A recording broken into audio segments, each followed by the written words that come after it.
Llegando a la última parte de la secuencia, donde aparece la convocatoria al Fondo Monetario Internacional.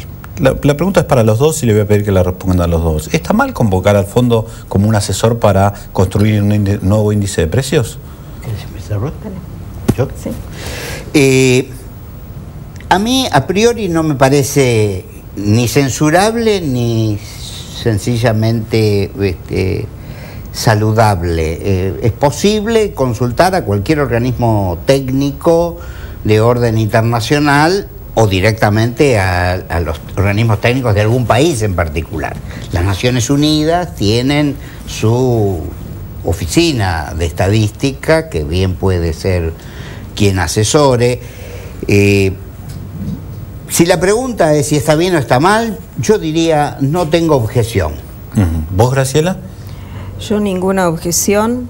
Desde lo técnico es totalmente loable. La pregunta es si no es más de lo que comentaba Javier cuando son convocadas las universidades y se piensa que aquí sí, es cierto, hay un problema, se reconoce de alguna manera, si no volvemos a esa cortina de humo. Si no volvemos a esta cortina de humo y es patearlo para adelante. Vuelvo a la experiencia del IPC nacional. Si se había hecho y había un plan para diseñarlo en 3 etapas, es que acá lo podríamos hacer solos. O además se necesita una autenticación internacional. Expliquémosle al televidente. Hay tradición de validar las metodologías. Validar no significa necesariamente asistencia técnica, pero sí de alguna manera exponer la nueva metodología de un IPC, por ejemplo, ante pares internacionales. Vos decías que el anterior que teníamos, que era con matriz 99, estaba de alguna manera validado por asesoramiento técnico, no asistencia, del ex subdirector de estadística de Canadá. Y el anterior a ese fueron ex funcionarios del Instituto de Estadística de Francia. Digamos. En la etapa que estábamos reviendo del próximo IPC, estábamos también con expertos franceses, digamos, siempre de institutos de estadísticas.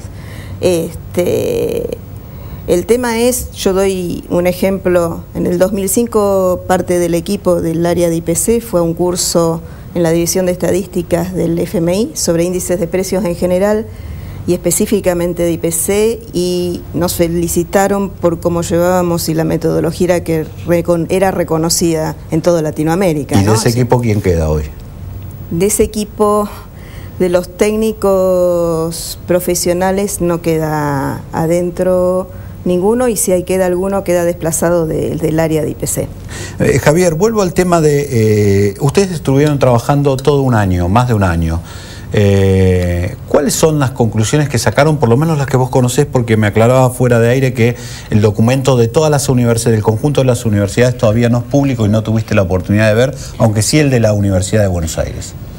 Sí, por lo que entiendo, uno y otro de esos documentos tienen elementos sustantivos similares, incluso creo que se alimentan recíprocamente. Es más, escuché hace un par de días a un profesor de la Universidad de Tucumán que formó parte del comité de técnicos explicar por radio la parte que ellos hicieron y que tiene que ver con la evaluación de los índices de precios. Yo creo que el punto más importante de ambos documentos pasa por decir: no hay ni puede haber por parte del comité asesor de las universidades o de la Universidad de Buenos Aires una evaluación de carácter técnico, porque el problema no es técnico, sino es institucional. Al hacerse el planteo desde allí, ese es el motivo por el cual no quieren recibir el informe. Claro. Porque no se trata de poner un 0 más o una coma de menos. No se trata de retocar marginalmente una fórmula.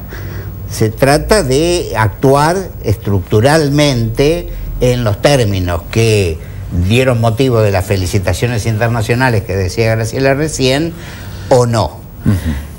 El o no no puede ser evaluado por las universidades porque no es ese su cometido, según las mismas universidades dijeron. Para eso hay organismos del Estado que tienen que evaluar a los organismos del Estado, porque si no se pone a las universidades en una función policial que no le compete. Que no les corresponde, claramente. Graciela, este proceso ha sido muy costoso, creo, para el ciudadano argentino en general, pero para vos en términos particulares también. Fuiste objeto de una persecución, fuiste llevada ante la justicia por falsedad ideológica. ¿Qué pasó con ese proceso? Con el proceso penal, afortunadamente, terminó en septiembre, quedó anulado el juicio penal en contra mía. O sea, fuiste exculpada. Y de esto no se sabía hasta ahora. No, no lo hice público. Porque yo he sido testigo de cómo el propio ministro hablaba de que desde ahí se comercializaban cosas, se los acusaba además de estar en negocios turbios. Todo eso quedó desactivado en la justicia, demostrado que no era cierto en la justicia. Exactamente. Con lo cual, lo que queda demostrado es que te persiguieron porque tenían un objetivo político que era cambiar los índices de precios. Sí, además el juicio empieza en el 2008, es decir, en mediados del 2008, mucho después de mi desplazamiento, ¿no? Pensando técnicamente, ¿podemos reconstruir un IPC nacional con la información estadística que tenemos actualmente? Quiero decir, porque el último censo económico es del 2004, si no corregime. Sí, por supuesto que se puede reconstruir un IPC nacional. Probablemente hoy, en lugar de la encuesta 2004-2005, la encuesta de gastos que da lugar a las ponderaciones, necesitaríamos una nueva. Pero sí estamos en condiciones, siempre pensando en que se vaya la intervención del INDEC. Es difícil de pensar que en este escenario institucional que tiene hoy el INDEC se pueda construir para adelante un IPC creíble, digamos, ¿no? O cualquier otro indicador. La última, Javier, ¿debiera volver a ser autártico el IPC, no solo autártico, sino autónomo, totalmente autónomo? Sí, yo creo que sí, aunque no soy especialista en cuestiones legales. Lo que me parece clave es que lo que hay que devolverle a la sociedad argentina, se tiene que devolver a sí misma, es la credibilidad en sí, es decir, la credibilidad en sus instituciones. Yo solía decir en las vísperas del censo de población que nadie podía prever cuál era la actitud que la población iba a adoptar para dar respuesta, que es la base del trabajo del INDEC, a las preguntas que se le hicieran, si lo iban a hacer con fidelidad o no, porque eso es lo principal que se afectó, más allá de los avatares técnicos de manipulación que conocemos. Bueno, gracias a los dos. Esperemos que aprovechemos esta oportunidad para empezar a reconstruir las estadísticas, porque creo que a partir de la información estadística confiable podemos diseñar políticas realmente sustentables en el país, y me parece que estamos ante una oportunidad histórica que necesitaría de eso para que podamos planificar mejor. De la trampa discursiva en que cayó el gobierno, y particularmente el ministro Boudou, no decimos nada, solo la exponemos. ¿Por qué tienen que citar a quien decían que era el demonio para que los ayude?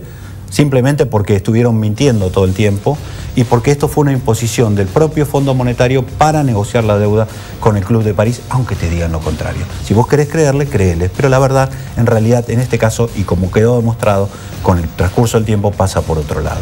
Desde aquí hacemos votos para que este proceso se encare realmente con seriedad, porque necesitamos, como dijimos, estadísticas confiables.